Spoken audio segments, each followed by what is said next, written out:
Go ahead and tell them what you told me. Absolutely! Got no patience for sitting around. But you drive a siege tank. All you do is sit around. It's truly astounding how many different ways you find to waste our time. The siege tank is a long-range artillery and core splash damage option in the Terran arsenal. They can be built from any factory that has a tech lab attached. Their basic stats: production cost of 150, 125, build time of 32 seconds, 3 supply cost, 175 life, and 1 base armor. Before I discuss their attack stats, I do need to mention their 2 different modes. All siege tanks exit the factory in what is called tank mode. While in tank mode, the siege tank is able to move around and utilize its 90mm cannons, which deal 15 damage or 25 versus armored targets every 0.7 seconds up to a range of 7. Got no patience for sitting around.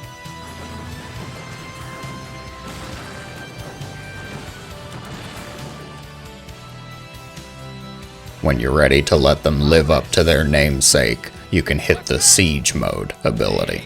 Over the next 3 seconds, the tank will transition into Siege Mode. While in Siege Mode, the tank cannot move, but will now use its shock cannon to attack.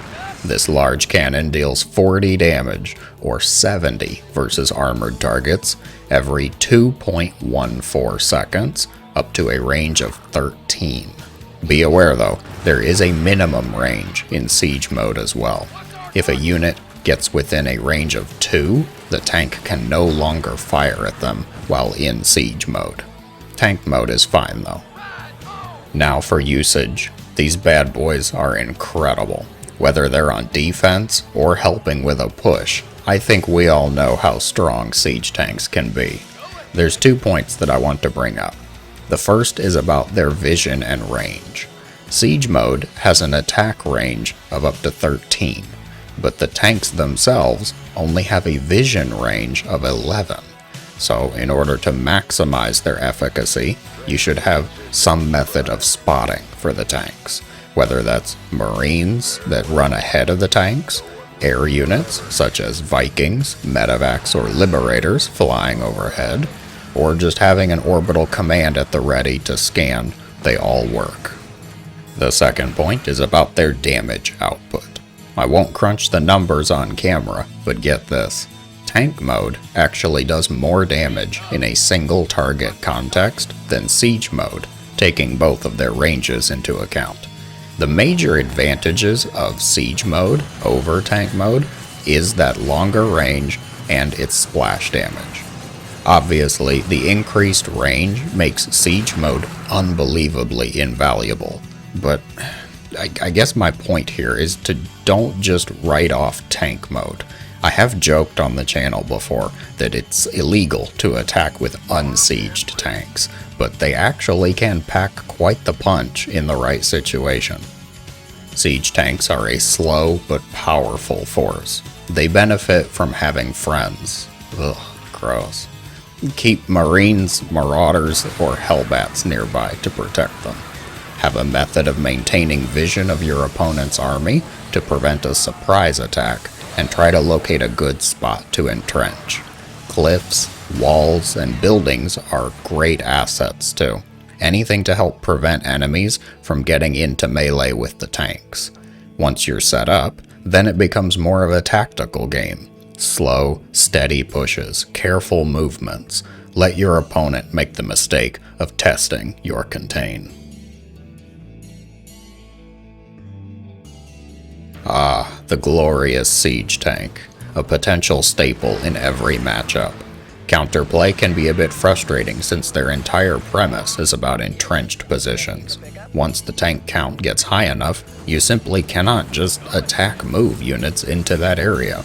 The most important thing to remember, as always, is don't panic. Much. You have 3 options. 1. Get an air unit that can hit ground targets. 2. Hit a different position to force movement of the tanks. Or 3. Overwhelm the tank's position. Each faction has tools to try and accomplish any of these 3 methods, so keep them in mind as we dive into this. Terrans. Siege tanks really are the name of the game for the bulk of a standard TVT, since the matchup tends to get so tactical, meaning everything kind of counters everything, and sometimes it just comes down to how you used something in particular. Counterplay is definitely variable. The best options that I want to bring up here are Liberators and Ravens.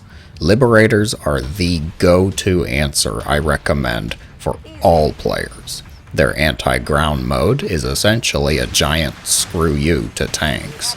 Set up that freedom circle and it's 3 shots, you're out.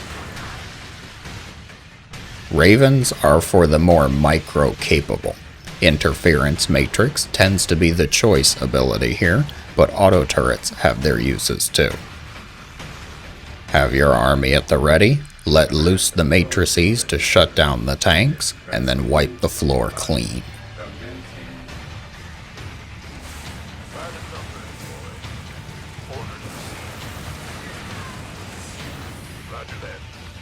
Not that I needed to remind all of you dirty turtle Terrans, but battlecruisers are a great option here as well, for both their obvious air-to-ground attack and their tactical jump ability.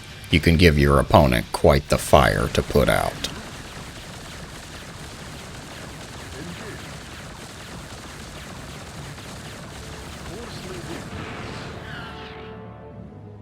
Following that same line of thought, I want to recommend medevacs here. No, not as a direct counter, obviously. You're not going to heal them to death. But drop play is a great way to force movement out of your opponent.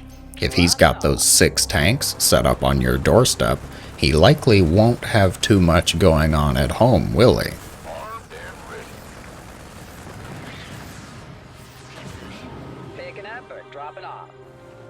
Although I don't really recommend this for players below the Beyond or Clem level, you can also use medevacs to drop units right on top of the tanks to try and exploit that minimum range. Protoss. The answer in the early game is usually just to overwhelm the tanks. Phoenix can be a great tool to disable individual tanks via their Graviton Beam ability, similar to how the Raven works as an answer for Terrans.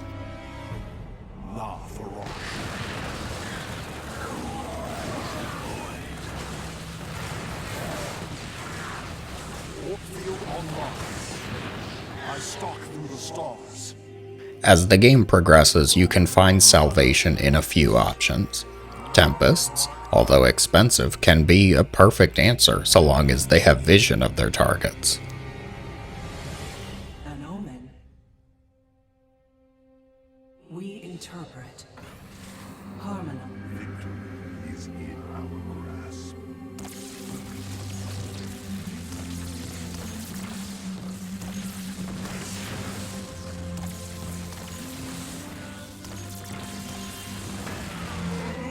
Disruptors punish static forces impressively, but you do have to be a bit more careful with them. Their range is almost exactly the same as the tanks, so it's easy to mess up and get shot. With a bit of practice though, you'll have those pesky Terrans on the balance forums in moments. As a final note, Dark Templar. Yeah, you heard me. Yes, detection can shut them down quite hard, but that permanent cloak has its uses. Even more so if you research Shadow Stride, aka DT Blink from the Dark Shrine.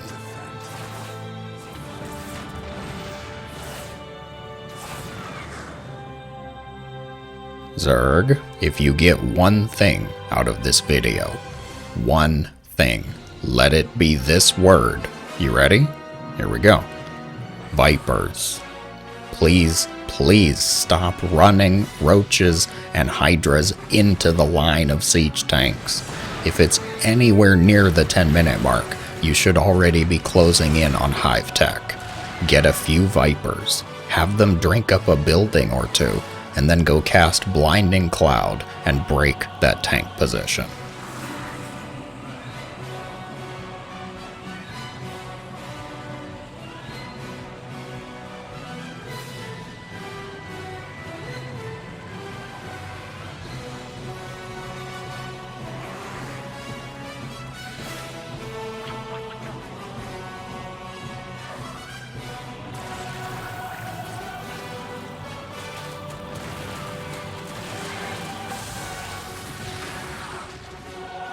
For the early game though, your option is most likely going to be Overwhelm them. Ravagers get a special shout out thanks to their Corrosive Bile ability. They punish static forces and can be quite helpful. 3 biles to kill a tank, 3 biles to kill a Liberator.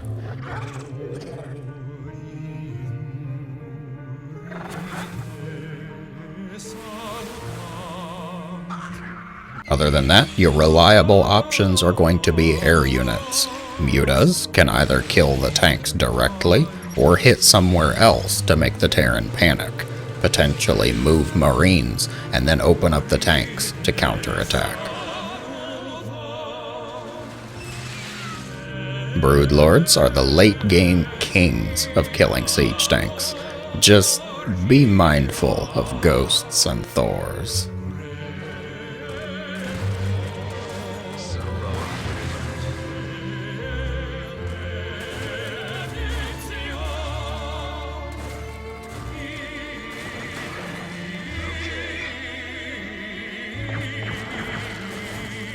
Truly an icon since their advent, and one of my favorite Terran units, the siege tank has decided many a match with its powerful cannon.